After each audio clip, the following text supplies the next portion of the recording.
नेपालले इन्डोनेसियाको 20 वर्ष मुनिको उमेर समूहको टिमसँग 2-1 को हार बेहोरेको खबर त सुन्नुभयो नै होला। नेपाली मिडियाहरूमा छ्यापछ्याप्ती नै आएको थियो। इन्डोनेसियाले चाइनिज ताइपेसँग खेल्नका लागि आफ्नो सिनियर खेलाडीलाई रेस्ट दिनको लागि त्यसो गरेको भन्ने नेपाली मिडियामा आएको थियो। त्यो खेलको थोरै एनालाइसिस गरौँ। नेपालले पहिलो हाफको 20 मिनेटमा इन्डोनेसियन खेलाडीको आत्मघाती गोलको सहयोगमा 1 गोलको अग्रता लियो। 1 गोलको अग्रतापछि नेपाली कोचले अब दोस्रो गोल नै आवश्यक छैन जसरी खेलाडीलाई निर्देशन दिए। कम्तीमा हेर्दा त्यस्तै नै देखिन्थ्यो। छोटकरीमा भनौँ, नेपालले 1 गोलले नै खेल जितिन्छ जसरी खेल्यो। फलस्वरूप इन्डोनेसियाले फाइट ब्याक गर्यो र गोलकिपर अञ्जना राणा मगरले पनि त्यसमा केही सहयोग गरिन्। उनले बल राम्रोसँग नियन्त्रण गर्न नसक्दा पहिलो गोल खायो।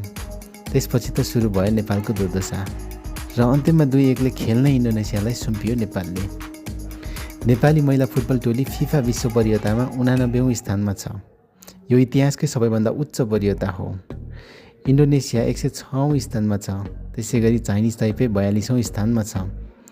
यस्तोमा 106औं स्थानको इन्डोनेसियाले नेपाललाई किन अन्डर एस्टिमेट गर्यो र 20 वर्ष उमेरसम्मको खेलाडी मैदानमा उतार्यो। फेरि इन्डोनेसियाले आफ्नो फुल स्क्वाड मैदान उतारेको खेलमा चाइनिज ताइपेसँग भने 5-0 को हार बेहोर्यो।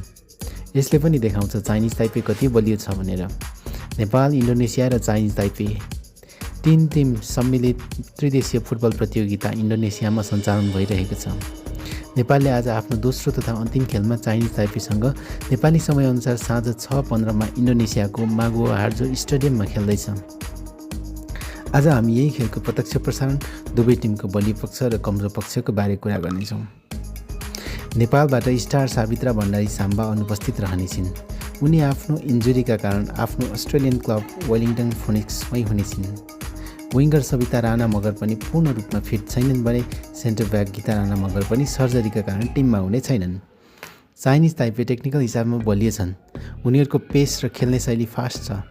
नेपालले त्यही रिदम र ट्याक्टिकल प्रदर्शनलाई भत्काउँदै काउन्टर गरेर गोल गर्ने कोसिस गर्नुपर्ने हुन्छ। यो खेलमा कोच नवीन न्यौपानेको रणनीतिले पनि ठूलो भूमिका खेल्नेछ।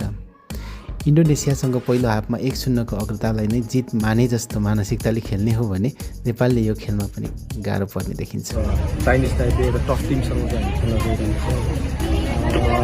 फर्स्ट म्याच हामी इन्डोनेसियासँग खेल्दाखेरिको कन्डिसन चाहिँ हामीले चान्सेसहरू धेरै क्रिएट गर्यो होइन। तर त्यसमा चाहिँ हामी अपर्च्युनिटी फर्स्ट हाफमा गोल निस्किसकेको थियो र त्यसमा चाहिँ अर्को गोल हामीले गर्न सकेको भने चाहिँ हामी चाइनिज ताइपे उच्च मनोबलका साथ मैदान उत्रनेछ। नेपाल भने चाइनिज ताइपेलाई आश्चर्यमा पार्दै नतिजा आफ्नो पक्षमा पार्ने दाउमा हुनेछ। खेल नेपाली समयअनुसार साँझ 6:15 बजे हुनेछ। यस खेलको प्रत्यक्ष प्रसारण फिफा प्लसको अफिसियल वेबसाइटमा हेर्न सकिनेछ। त्यसको लिङ्क म तल डिस्क्रिप्सनमा पनि राखिदिनेछु। आउनुहोस्, हामी सबै मिलेर हाम्रो टोलीलाई समर्थन गरौँ। तपाईँले साथी, परिवार, फेसबुक, ट्विटर, टिकटकमा सेयर गर्न सक्नुहुन्छ ताकि सकेसम्म धेरैभन्दा धेरैले खेल हेर्न पाउन्। यहाँसम्म भिडियो हेरिदिनु भएकोमा तपाईँलाई धन्यवाद सहित प्रतिक्रिया, कमेन्ट, सब्सक्राइबको लागि हार्दिक अनुरोध। This is the upcoming Nepal.